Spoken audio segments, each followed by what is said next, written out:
Dios le bendiga a todos. Bienvenidos a nuestro panorama semanal de meditación bíblica. Mi nombre es Leandro y estaremos compartiendo este día un poco acerca del pasaje que estaremos meditando durante una semana. Éxodo capítulo 32, verso 15 al capítulo 35, verso 19. Ya iniciamos el mes de junio y le recordamos que si alguien necesita el calendario de los pasajes que estamos meditando, pueden solicitar información al correo que está apareciendo en pantalla en este momento. Bien, después de unos largos capítulos que hemos meditado acerca del tabernáculo que el pueblo debía construir, o sea, del capítulo 25 al capítulo 31 de Éxodo, ayer iniciamos el capítulo 32 con la meditación de una historia muy famosa que comúnmente llamamos la historia del becerro de oro. Desde hoy y durante la semana siguiente estaremos meditando las consecuencias de este acto pecaminoso de Israel y de qué manera obra Dios para la restauración de esta relación que se había roto a causa de la desobediencia. Iniciamos el capítulo 32, verso 15, con la imagen de Moisés descendiendo del monte que había subido junto a Josué.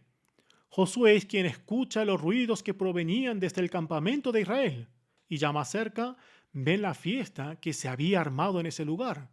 Recuerdan en el versículo 5 del capítulo 32 que ellos llamaron fiesta para Jehová cuando en realidad no estaban teniendo en cuenta a Jehová Dios.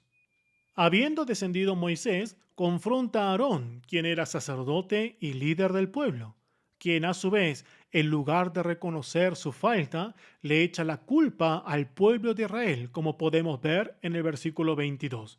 Vamos a leer una vez más el versículo 22 del capítulo 32. Y dice la palabra, y respondió Aarón, no se enoje mi señor, tú conoces al pueblo que es inclinado al mal. Hermanos, me gustaría detenerme un momento aquí y preguntarnos cuál o cómo es la característica del pecado. Una de las características que se destaca es querer echar la culpa al otro. Esto no es algo nuevo. Si recuerdan los primeros hechos que la Biblia narra, allí también podemos ver esta característica. Por ejemplo, cuando Adán y Eva pecan contra Dios. ¿Ellos reconocen y piden perdón a Dios? No. Adán le echa la culpa a la mujer que Dios le había dado. Y a su vez, la mujer le echa la culpa a la serpiente. Y esto lo podemos ver en el libro de Génesis capítulo 3, verso 11 al verso 13. Creo que un punto en la que debemos reflexionar por medio de estas palabras es que si estamos en una situación no grata ante los ojos de Dios, y Dios utiliza medios para que yo me dé cuenta de esta verdad, ¿cómo debe ser nuestra reacción? ¿No estamos poniendo excusas y delegando la culpa y la responsabilidad a otros? Regresando a la historia de Éxodo, ¿cuál es el fruto o consecuencia de este acto? Moisés aparta a los fieles en Jehová, los hijos de Leví, y hace matar aún a su propia familia y amigos, aquellos quienes habían pecado contra Dios. ¿Para qué? ¿Cuál es el motivo? ¿Cuál es la finalidad? Para quitar el pecado de medio de ellos. De esta manera, consagrarse a Jehová. Esto es algo que vamos a encontrar a lo largo de toda la Biblia. Como en el caso de Josué, capítulo 7, con la historia de Acán, un acto que trae una consecuencia que es muy cruel, pero a su vez necesario. Sin dudas, la Biblia presenta la paga del pecado, es la muerte. Otra historia famosa que podemos encontrar en este capítulo es acerca del personaje de Moisés como el intercesor del pueblo. En ocasiones escuchamos decir que debemos interceder para que Dios pueda cambiar de opinión, para que pueda cambiar de su actitud o pensamiento. Pero les invito a que meditemos durante esta semana en este punto en particular, si realmente nuestra oración transforma a Dios. Porque al fin y al cabo, en el versículo 34 de este capítulo, Dios dice que va a hacer lo que debe hacer. En los capítulos 33 y 34 podemos ver las historias de la comunión de Moisés con Dios, peticiones que Moisés le hace, como por ejemplo querer ver a Dios, la cual Dios le concede, pero por parte, y las promesas que Dios hace a Moisés como la seguridad de que Él irá con Moisés para dar descanso. En medio de esta relación Dios-Moisés, Dios ordena traer nuevas tablas y hace escribir nuevamente los mandamientos que Dios había dado. Y aquí continuamos viendo a Moisés como un intermediario perfecto entre Dios y el pueblo. Viendo esta relación de Moisés con Dios, sería bueno que nos preguntemos a nosotros mismos, ¿cómo está nuestra relación con Dios? ¿Vivimos esta intimidad con Dios? ¿Vivimos esta relación con Dios? ¿Conocemos cuáles son nuestros deberes? Este es el pacto que Dios quiere hacer con el pueblo. Es claro lo que Dios va a hacer para el pueblo, pero también menciona lo que el pueblo debe hacer. No podemos negar que muchas veces recordamos y exigimos a Dios la obra que Él debe realizar, pero en muchas ocasiones nosotros nos olvidamos lo que Dios nos manda a realizar. Por ejemplo, vamos a leer algunos versículos del capítulo 34. En el versículo 10 dice lo siguiente: y él contestó: He aquí, yo hago pacto delante de todo tu pueblo.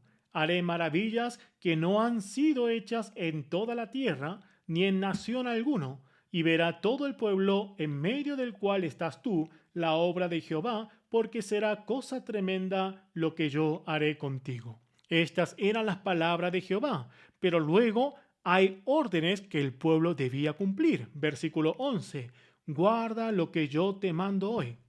¿Quién es el que tenía que guardar? El pueblo, habiendo oído a Dios, habiendo recibido los mandamientos de Dios, tenía que guardar. Versículo 12 también dice: guárdate de hacer alianza. Cuidado con las alianzas que hace con los moradores, decía Dios. ¿Quién es el que tenía que guardarse? ¿Quién era el que tenía que tener cuidado? Ellos tenían que, de una manera activa, tener cuidado de no hacer alianza con los moradores de la tierra. Podemos continuar leyendo en el versículo 13.